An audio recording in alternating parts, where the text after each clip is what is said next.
had this program entering our 5th year and have only had one participant return back to jail. It just really helped me when my kid was so traumatized for me going to jail and getting picked up and everything, and so scared of me going to jail or whatever, not being able to see me, to him being able to come here and like have just one-on-one with me and stuff like that, that like helped that process, I guess, you know. There'd be times where I would notice a parent was in jail. I would let the school know ahead of time, just be like, hey, just be on the lookout to see what the kid's feeling like today, because it might be a rough morning or things like that.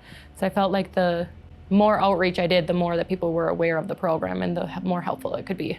To have just that designated hour of just me and my kid reading books, coloring stuff, or playing games, or just telling good stories, like that really helped me. And every week, that's what I looked forward to, being able to go and do. And I'd go back to the block super happy. It gives you hope, like hope that you're gonna be able to see your kid, or just whatever support, whatever's gonna keep you going, some kind of like inspiration to actually better your life and to quit coming back to here, you know. When I was a kid, I didn't have that. My dad was in and out of jail with addiction and stuff like that.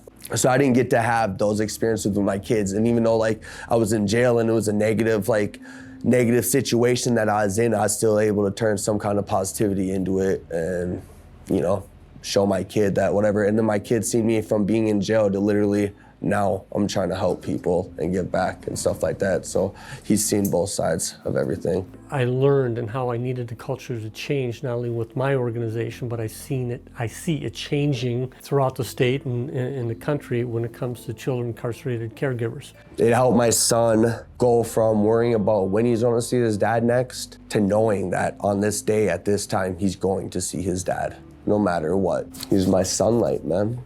Here, there, you don't see outside here too much, right? I would say to many of my supervisors as we got further into this, I'd ask the question, who's in my jail? Meaning when I was sheriff, who's in my jail?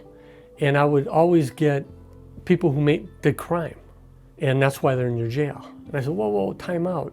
It's moms, dads, aunts, uncles, brothers, sisters, neighbors, and friends that are in our jail. And that's how we need to treat them. Incarcerated mom, she started crying when I brought her back, saying that nobody else, she had been in the system, been to other facilities, nobody else cares that she's a mom. Nobody else treats her like her kids matter, and this gives her hope. To hear individuals say that you are giving them hope is pretty incredible. So as we grew the program and as we grew the connections between the incarcerated individual and their family members, you could see the impact it was making. We had a young man that was very young, and you could tell that he had never received like a diploma or a degree or anything, and just that I did it was just all written over his face, like I accomplished something.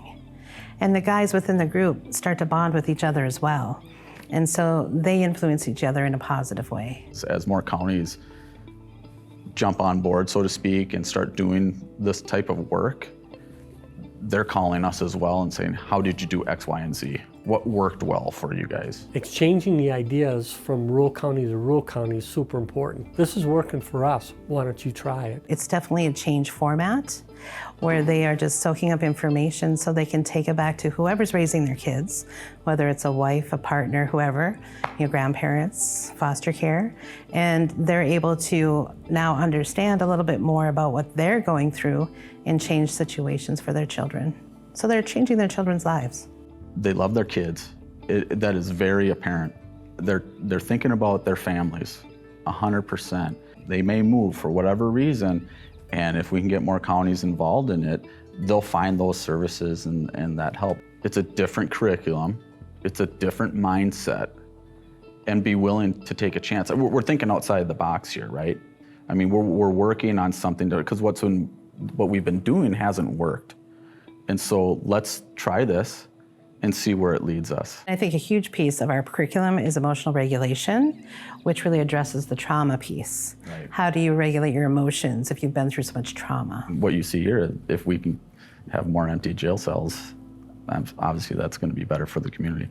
I want my children to be college educated. I want my children to have every independence and every ability, and I want that for everybody's children. So I think this program speaks to that. Working with the family on the outside, they kind of learn to, how do I speak to my partner that's in custody and be effective? I don't want my grandbaby to feel the same way like my daughter, me in and out of jail and out of her life. Even though growing up, I talked to her every day, even in prison, in jail, but I kind of lost that connection between us. Now my grandbaby, I don't want to lose that connection. I want to keep that connection strong. My hope is that all counties have the opportunity for their incarcerated parents to have a learning role while they're incarcerated.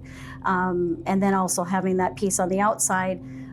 It would be great if parents that are here and parents that are on the outside could co-parent those children, because just because you're incarcerated doesn't mean you're not important to your family, and your family is missing you. I wish that when I was raising my children, I had some resource to some parenting class like this that I could draw on. A lot of guys, we all sat down and talked about the program, helped each other with the program. When there's, like, if they're having an issue of trying to communicate with their family or something, we'll talk about it, try to figure out a different route to go about communicating. When they are talking on the phone, they're not arguing and fighting, but it's more about let's let the kids communicate with the parent, and how do we bring what the inmate is learning into the home. A lot of guys have, like, doubts, I guess. Want to say doubts, like they don't feel like it's working. Well, pull them to the side and just talk to them, like, don't give up. Funding for the program, dedicated funding for the program, I would say that. Making sure that there is a piece on the outside so that parent who is taking care of the children, or that if it's grandma or grandpa or sister, whoever it is that has care of the children, helping them. What are they missing? Do they need anything for the children? Are they getting the services that we could offer them? It makes her feel happy that I'm doing something, especially my daughter. It really makes her happy to know that I'm participating in a parenting class for my granddaughter. These children and these families are our future. This is an investment. And although one of the parents is already in custody, that's just maybe a bump in the road. It breaks me down sometimes. It really does. It breaks me down. It makes me sad that that I'm not out there on the street with her, but it boosts me up to make me stronger to know that I am there regardless, that at least a phone call to her puts a smile on her face, just so she can hear my voice. Evidence-based programs just show that these are the results of these programs. It's the ground roots effort, and it takes time to develop. And without the funding, without the support, we're still gonna fight. We're still gonna get there. It's just gonna take us longer. It felt good. Actually, it felt really good. The first thing I did was call my daughter. I was like, I graduated. Everybody was really happy what I did, was proud that I actually did the program.